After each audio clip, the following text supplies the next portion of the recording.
Hello नमस्कार दोस्तों, मैं हूं कुंदन और आप देख रहे हैं आपका अपना यूट्यूब चैनल केसी बुंडू, जिसका पूरा नाम है नॉलेज कैंपस बुंडू। तो आज हम लोग जिस पॉइंट के ऊपर डिस्कस करेंगे उसका नाम है प्रतिशत। ठीक है, जिसको हम लोग इंग्लिश में बोलते हैं परसेंट। तो आइए शुरू करते हैं। देखिए यहाँ पे लिखा है प्रत्येक संख्या अपने आप में 100% होती है। ठीक है, इसी स्टेटमेंट को आपको पूरे परसेंटेज चैप्टर में याद रखनी है। फॉर एग्जांपल, अगर हम एक संख्या लिखते हैं और उस संख्या है 55। ठीक है, तो ये 55 देखिए अपने आप का 100% कैसे है। 55 का 100%, ये 100 ये परसेंट। ठीक है, परसेंट का मतलब ही क्या होता है, बट्टा 100। ठीक है, तो यहाँ पे क्या हो रहा है, ये 100 कट गया, बचा क्या, 55। ठीक है, उसी तरीके से अगर आप किसी अन्य संख्या यानी कि 35 को लेते हैं तो 35 को अगर हम ले रहे हैं तो 35 भी क्या है, अपने आप में 100% है। यानी कि कोई भी संख्या, ठीक है, संसार की कोई भी संख्या अपने आप में क्या होती है, 100% होती है। ठीक है, इसी प्रोसेस से हम लोग यहाँ पे जितने भी क्वेश्चन हैं उसको डील करते हैं। देखिए क्वेश्चन है 36 मिनट एक दिन का कितना प्रतिशत होगा। ठीक है, तो देखिए यहाँ पे मैं आपको एक बात बता देना चाहता हूँ कि जब भी क्वेश्चन में आपको का मिले या फिर से, इन दोनों वर्ड में से कोई भी एक वर्ड मिले, या तो फिर आपको का मिल सकता है या तो फिर से मिल सकता है। तो आपको क्या करना है कि जिसके बारे में कहा जाए, यहाँ पे देखिए कहा जा रहा है एक दिन का। ठीक है, यानी कि एक दिन को आपको क्या करना है, बट्टा के नीचे रखना है। इस तरीके से बट्टा के नीचे आपको एक दिन हमने रख दिया, और कहा जा रहा है कि 36 मिनट, किसके बारे में कहा जा रहा है, 36 मिनट। तो 36 मिनट को आपको क्या रखा रहा है, बट्टा के ऊपर रखना है।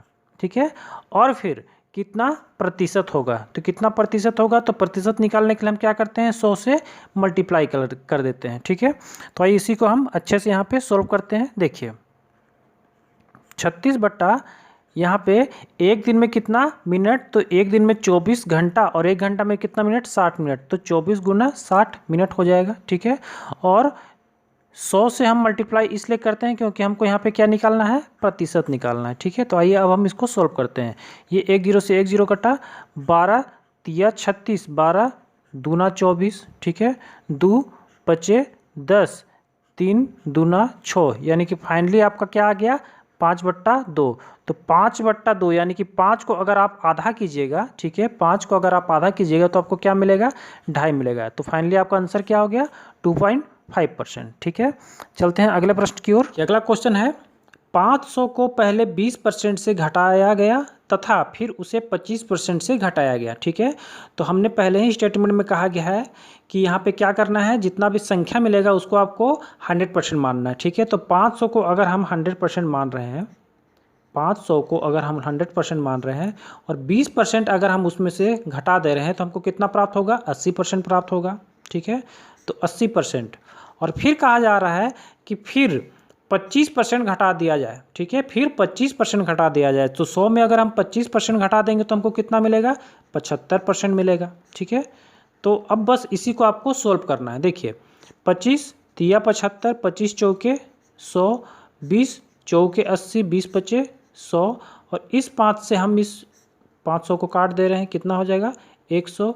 ये 4 4 कटा, यानी कि फाइनली आपका कितना आ गया, 100 तिया 300, यानी कि आपका अंतिम मान कितना आ रहा है, ये 300 आपका आंसर है। ठीक है, आगे बढ़ते हैं अगले प्रश्न की ओर। देखिए प्रश्न में कहा जा रहा है वार्षिक परीक्षा में महुआ को गणित में सुप्रिया से 10% कम अंक मिले। ठीक है, तो इससे पहले वाले स्टेटमेंट में ही हम बताए थे कि जहाँ भी आपको से मिले या तो फिर का मिले, आपको उसको क्या मानना है, 100% मानना है। तो देखिए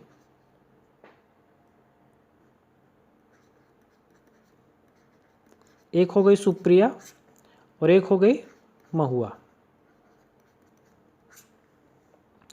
तो किससे कहा जा रहा है, सुप्रिया से। ठीक है, सुप्रिया से, तो सुप्रिया को हमने क्या मान लिया, 100% मान लिया।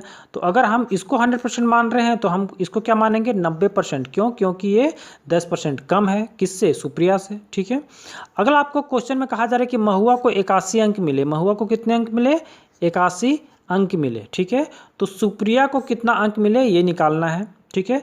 तो अगर हम यहाँ पे देखिए जीरो को नगण्य मान रहे हैं तो यहाँ पे भी आपको सुप्रिया में भी एक जीरो को नगण्य मानना पड़ेगा। और अब हम इन दोनों में रिलेशन देख रहे हैं तो क्या हो रहा है, 9 9 81, यानी कितना से मल्टीप्लाई हो रहा है, 9 से। तो यहाँ पे भी हम क्या करेंगे, 10 9 90, यानी कि यहाँ पे भी हम 9 से मल्टीप्लाई कर देंगे तो मेरा कितना आ जाएगा, 90, यानी कि फाइनली सुप्रिया का मार्क्स कितना आया है, 90, यानी कि ऑप्शन नंबर ए। ठीक है, आगे बढ़ते हैं। अगला प्रश्न में कहा जा रहा है एक व्यक्ति अपने संपत्ति का 40% अपने पत्नी को और शेष अपने बच्चों को देता है। बच्चों के पास पत्नी को दिए धन का कितना प्रतिशत है। ठीक है, तो जो यहाँ पे संपत्ति है वो संपत्ति यहाँ पे हम लोग क्या मानेंगे, 100% मानेंगे, क्योंकि कोई भी संख्या अपने आप में 100% होता है। तो यहाँ पे हम संपत्ति को क्या मान लिए, 100% मान लिए। अब कहा जा रहा है कि पत्नी को उसने कितना दिया, पत्नी को दिया कितना, 40%। ठीक है, और बच्चों को कितना दिया, तो शेष कितना बच जा रहा है, 60%। तो ये 60% क्या है, बच्चों को दिया जा रहा है। अब कहा जा रहा है कि बच्चों के पास पत्नी को दिए धन का, किसके धन का, पत्नी को दिए धन का। तो पत्नी का धन को हम कहाँ रखेंगे, नीचे रखेंगे, क्योंकि हमने क्या बताया था कि जहाँ पे भी आपको का या तो फिर से मिले उसको आपको क्या कहाँ रखना है, बट्टा के नीचे रखना है। तो यहाँ पत्नी का कितना है, 40 है, तो इस 40 को हम कहाँ रख दिए, नीचे रख दिए। और ऊपर में हम किसको रख रहे हैं, बच्चों के धन को, यानी कि 60 को, और गुना कर रहे हैं क्या, 100 से, क्योंकि हमको क्या निकालना है, प्रतिशत निकालना है। तुम क्या करेंगे, 100 से मल्टीप्लाई करेंगे। अब देखिए ये 0 से 0 कटा, ये 4, 25 से 100, यानी फाइनली मेरा कितना आ गया, 25 छक 150। ठीक है, तो आपका ऑप्शन नंबर ए। ठीक है, 150% आपका फाइनली आंसर है। ठीक है, आगे बढ़ते हैं। देखिए प्रश्न में कहा जा रहा है किसी कार्यालय में स्टाफ का 40% महिलाएं हैं। ठीक है, यानी कि टोटल स्टाफ आपको कितना मानना है, टोटल स्टाफ आपको मानना है 100%। ठीक है, टोटल स्टाफ आपको क्या मानना है, 100% मानना है।